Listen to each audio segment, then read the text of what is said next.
You're listening to Everyday Engineering, the City of Madison's engineering podcast where we talk about infrastructure.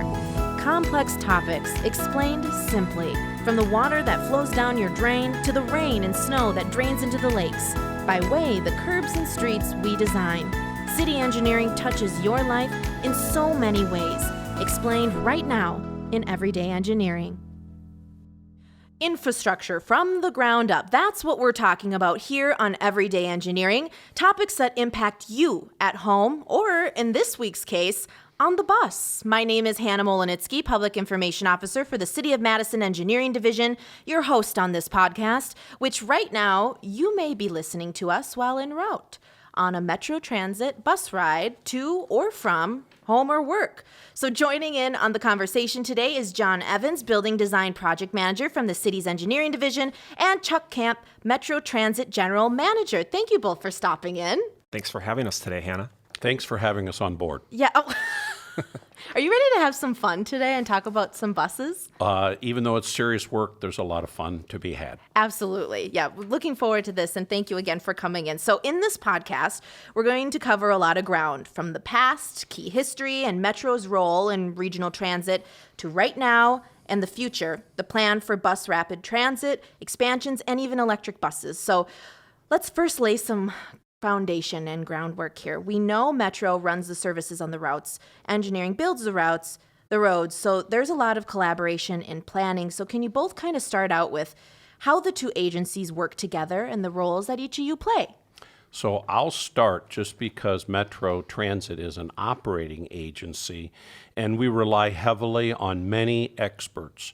And in particular, in the engineering field, we rely on city engineering for facility work. We're doing a lot of that, which we'll talk about, I'm sure, in the program. We also work with traffic engineering. Those might seem invisible to the public, but they're absolutely critical in order for an operating agency to grow into the future, is to work with engineering. I think that is such a true statement. Even moving into this position, there's a lot of different city agencies that the public doesn't realize has a hand in really everything we do. We work together a lot. John, can you kind of talk a little bit about that as well? Absolutely. And I think that's actually a good thing. Like because we're behind the scenes, we don't want to be out there. Because if we're out there and people see us, that means something's not right? If everything's working great, the buses are on time, the roads are pothole free, and the garbage is collected, et cetera, that's a good thing. But my role in engineering is related to facility design and construction. Mm-hmm. So, and like Chuck said, we're doing a lot of that this year and in the coming years, and we're really excited about that. But we sort of see every city agency as a client. So Metro is a client to engineering, just like the fire department, the police department, the library. When they have a building project that needs to get done, we want them to come to us and say, hey, we need help. And we're happy to do it because we have, our group really has the expertise. We're architects and engineers, construction managers. We build several projects a year, and it's really expensive for an agency to have their own staff that would be either hired just to do a building project, and then when the project's done, what do they do? Mm-hmm. And in Metro's case, their maintenance is really focused on buses, and building maintenance is different. And they do have their own maintenance staff, and they do a great job, but they're busy maintaining the building. They don't have the time to also work on a construction project while they're trying to keep a building operating. Right. They need a building. Right. Yes. So, or an expansion or a renovation or anything like that. Right. And one of the other things that might be invisible is we do have building maintenance folks. They do a fantastic job. And so there's a little bit of care in the personnel dealings with one another.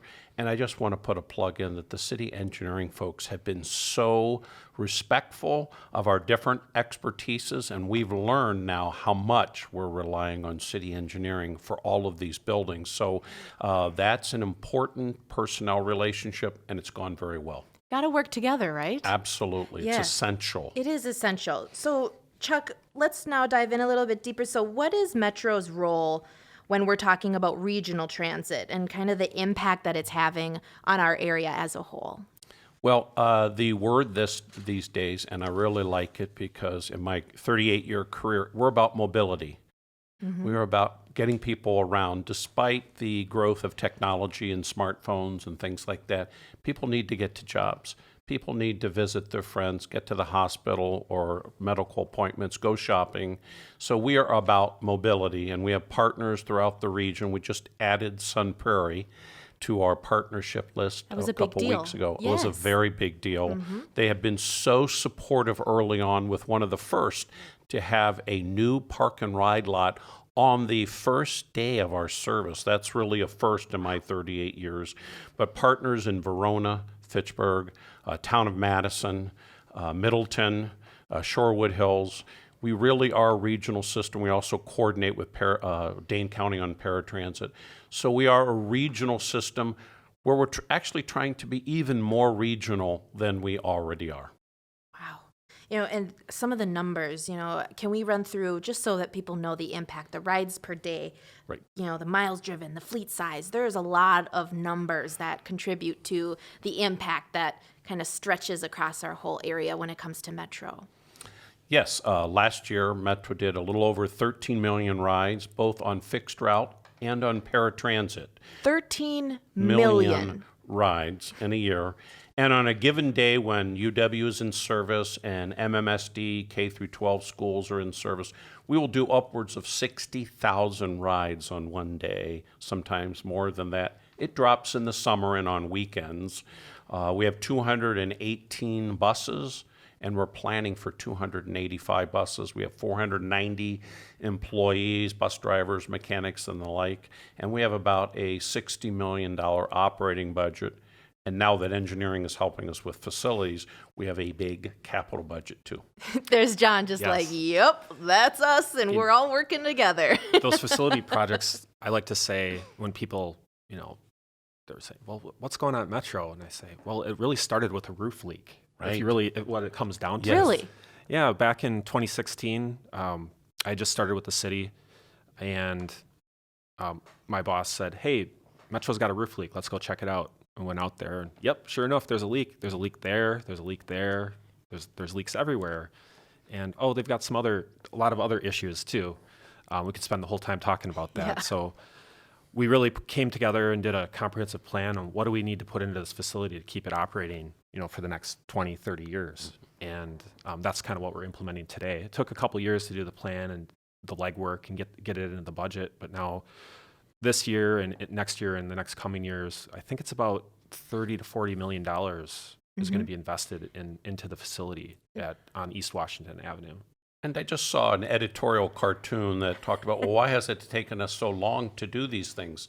Well, a very brief 10-year history. 10 years ago, we were looking at not a satellite facility, but we were looking at building up on 1101 East Washington, having a 2-layer bus garage with parking on top, and that became an excessively expensive alternative. And also, East Washington is developing in such a way that it was felt to be inconsistent with the development along East Washington. So it has taken our decision makers some time to sort out what's the best use of taxpayer dollars.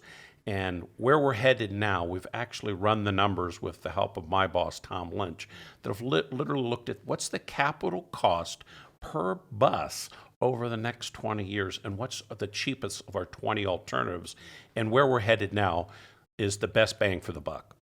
And the projects that we're doing right now, briefly, what can you just run through them on what we're doing with Metro if people aren't familiar with the projects? Yeah, so there's two main projects. There's projects at 1101 East Washington that'll be expanding the facility and bringing the infrastructure at the facility to current standards, current codes.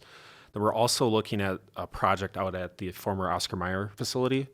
It's a large site, and we're going to look at taking a portion of that site, and what Chuck just referred to as the satellite facility would be located out there.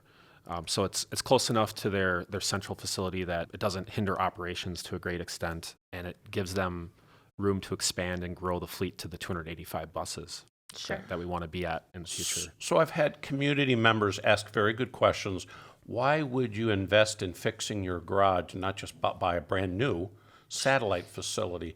That's why I point out we've looked at those numbers, and building a facility or two, brand new, to handle 285 buses is far more expensive than taking care of our existing garage, upgrading it, and using the satellite facility so that we can be at 285 buses in the next 5 or 10 years. Okay, so we've covered kind of the past, where we've come from, how we've expanded the impact. Let's talk current. So the current facility, a bit dated, cramped, and you're operating, obviously, what we mentioned off East Washington, and we talked about some of the growth there, and we talked about the expansion.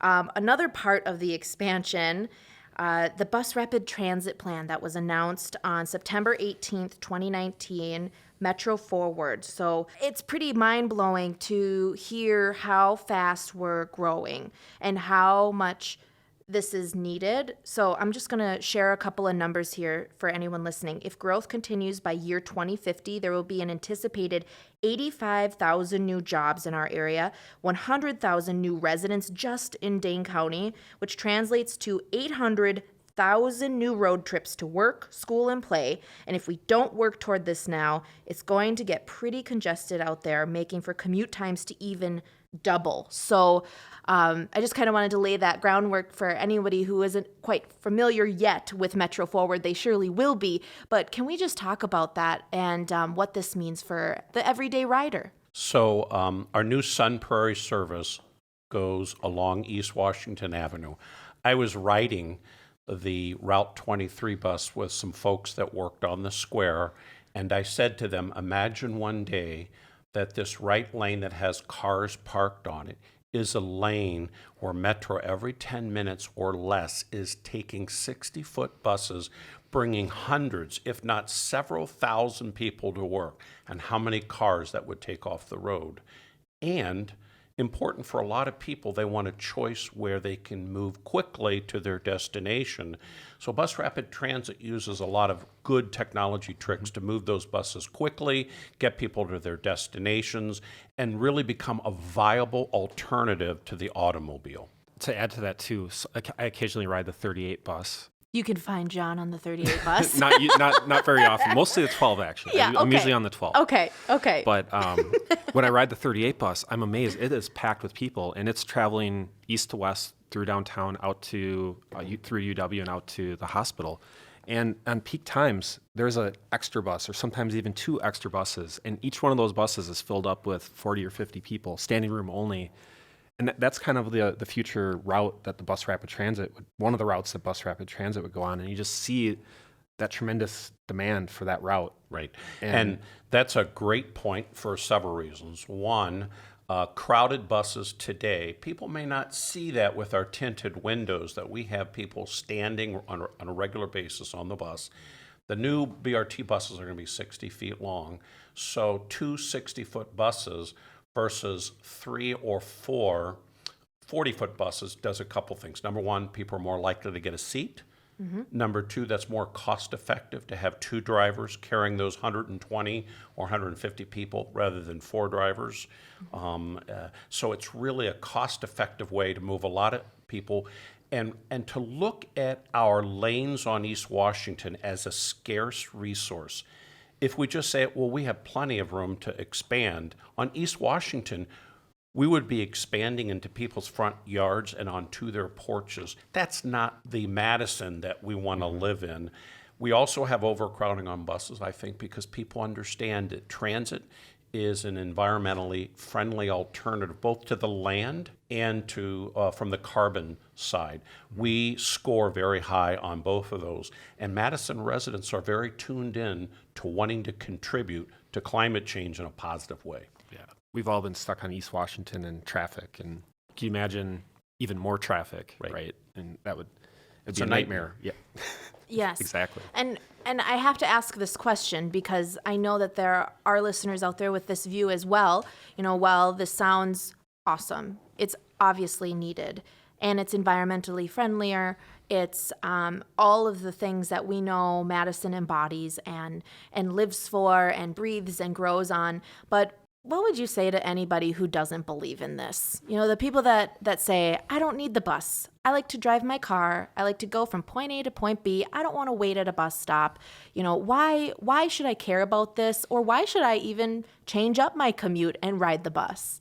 It's a great question. Today I drove my car because I have an appointment tonight that I can't access with the bus. So we want to keep those lanes available to those that have to drive their car.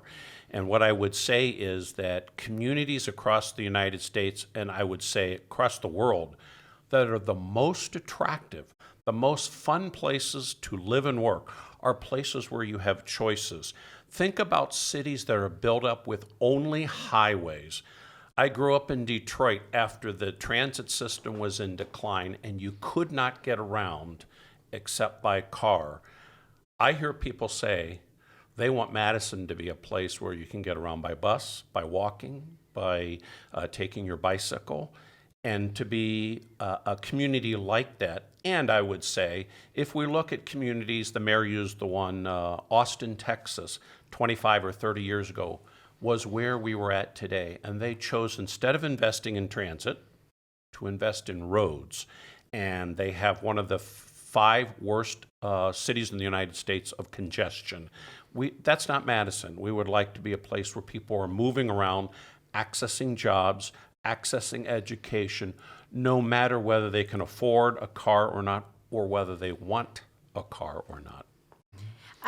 Go ahead, John. Oh, I was going to say there's a lot of people that use the bus, and I'm one of these people that use the bus as kind of they call it last mile commuting. Sure. You know, I live outside of Madison. Mm-hmm. Parking and traffic downtown is not fun. So I prefer to park on the edge of Madison and take the bus in. Sure. And there's a lot of people that do that, whether it's bike or bus. And there's people that choose not to do that. But I think if you have that choice and the system works really well, you know, whether you're using it or not, it's helping you be able to drive your car efficiently if you choose to do that. So I think even if you're not a Metro user or even I'm not a heavy Metro user, but I still really appreciate the system being there. Sure. Because I know it helps me when I'm in my car, it reduces congestion. So it's important. It's a piece of infrastructure that the city has, just like a police station or fire station or library, and it's important that we take care of it, right? I would also say on the economic development side, both from the University of Wisconsin and from Epic and other large employers, they are beginning to calculate what is the cost of an underground parking spot? What is the cost of building a 6-story ramp? What is the cost of surface parking?